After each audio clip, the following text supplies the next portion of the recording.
take a look at some of the other cards in Steve Jackson's card game. This card game, whose final goal is world domination, was created by an admitted magician named Steve Jackson. In 1990, Steve Jackson's company was raided by the Secret Service, and 3 years later, he would create a website hosting company called Illuminati Online.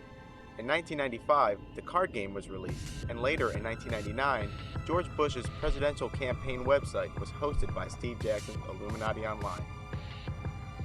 The game has hundreds of cards like this, and now that you have a taste of what those other cards must look like, ask yourself why Steve Jackson has a card for every person, method, technology, and organization the Illuminati have ever used, letting it all hang out with pyramids, all-seeing eyes, and 666 everywhere.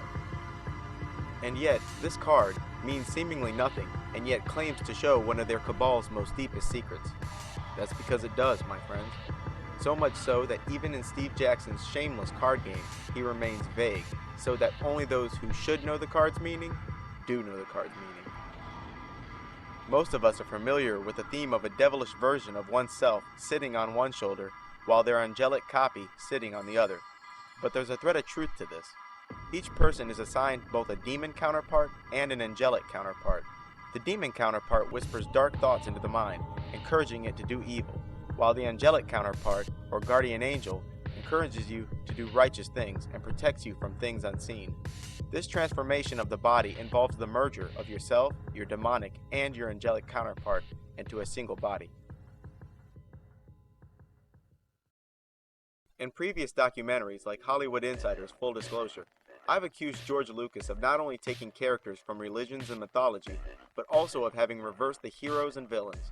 A documentary called The Illuminati, for instance, had a clip of Jordan Maxwell claiming that Freemasons actually believe in a character called Yoda and receive guidance from him. Unfortunately, and as usual, Maxwell failed to report where he got this information.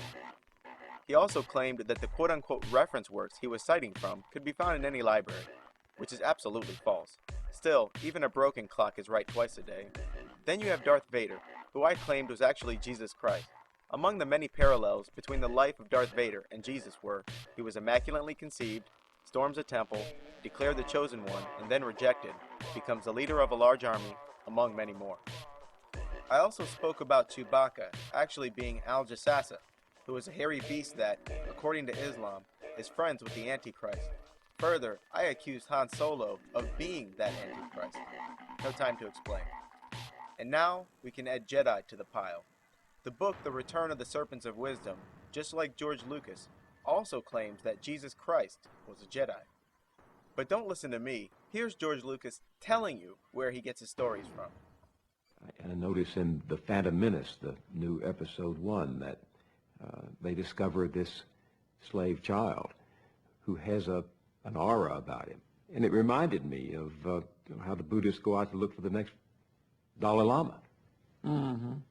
Well, there's again a mixture of all kinds of mythology and religious beliefs that have been amalgamated into the movie. I didn't want to invent a religion. I wanted to try to explain in a different way the religions that have already existed. You're creating a new myth. Well, I'm telling an old myth in a new way. I'm telling an old myth in a new way. I'm telling an old myth in a new way. I'm telling an old myth in a new way.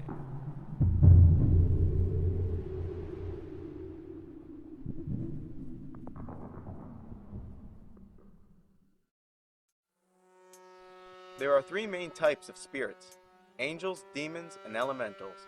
Angels, like demons and elementals, can be conjured, invoked, and communicated with.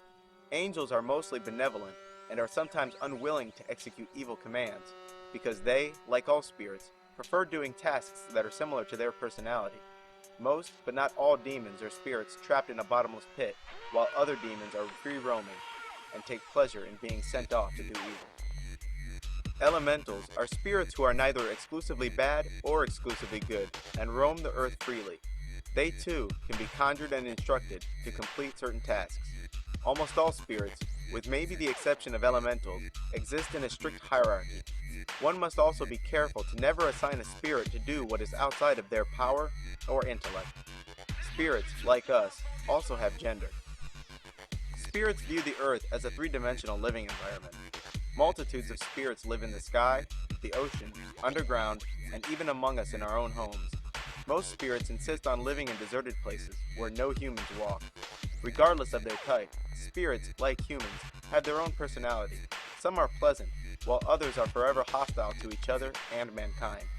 Even spirits with extremely low intelligence may be capable of remembering all that they have ever seen in their hundreds, if not thousands of years. The demons have been placed in servitude, and the chains of this servitude are the very symbols and procedures that we call magic. The symbols and procedures are complicated, and they have to be. Every day, people mindlessly doodle symbols while chatting on the phone or sitting in class. Every day, words are rearranged in endless combinations forming sentences never said before. Luckily, and quite deliberately, the conjuring of a spirit or the casting of a spell has been placed far beyond the realms of the accidental. The arbitrary nature of magic's proceedings is to ensure that it was an act of free will, and nothing less. Each demon has a specific symbol associated with it, and further, there are some symbols that can injure a demon, and other symbols and charms that demons can sense nearby even if they are concealed. All magic books have a section on banishments of spirits, or what is often called the license to depart. The word demon has been a bit overused throughout the years. Demon is a blanket term we have given all malevolent, intelligent beings regardless of their form. When a spirit inhabits and possesses a person, we call it a demon. When we witness a ghastly creature with red, glowing eyes, for instance, we call it a demon. But demons come in shades of gray, some more material than others.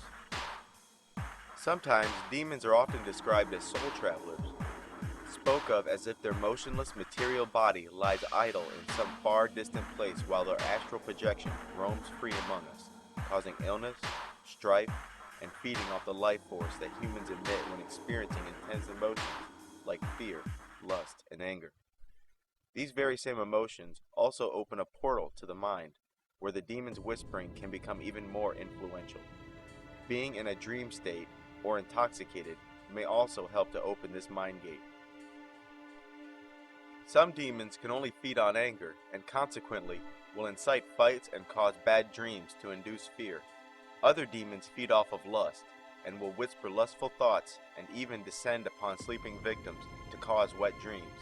Sometimes, when babies cry endlessly for no reason, they are being tormented by a demon. And even cats, who magicians have long used as spirit detectors, can sense beings the human eye cannot. Demons, like all creatures, prefer doing deeds that are agreeable to their personality, so naturally, the demons delight in being sent off to do dirty jobs. Vague commands leave room for a demon's natural mischief, so your orders must be specific. Your commands must include intent with a limited target and time frame.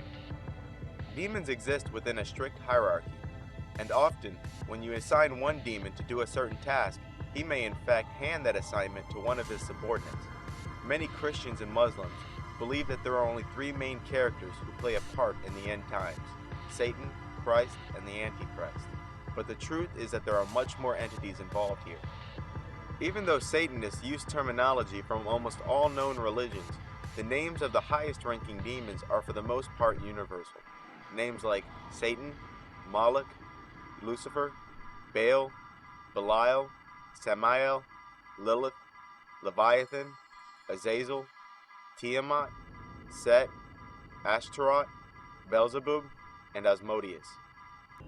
Muslims and magicians consider King Solomon of Israel to have been one of the most powerful magicians ever. Solomon was said to have power over all the demons and spirits of the earth. It is said that King Solomon could, through the power of God, force any demon to do anything he wanted.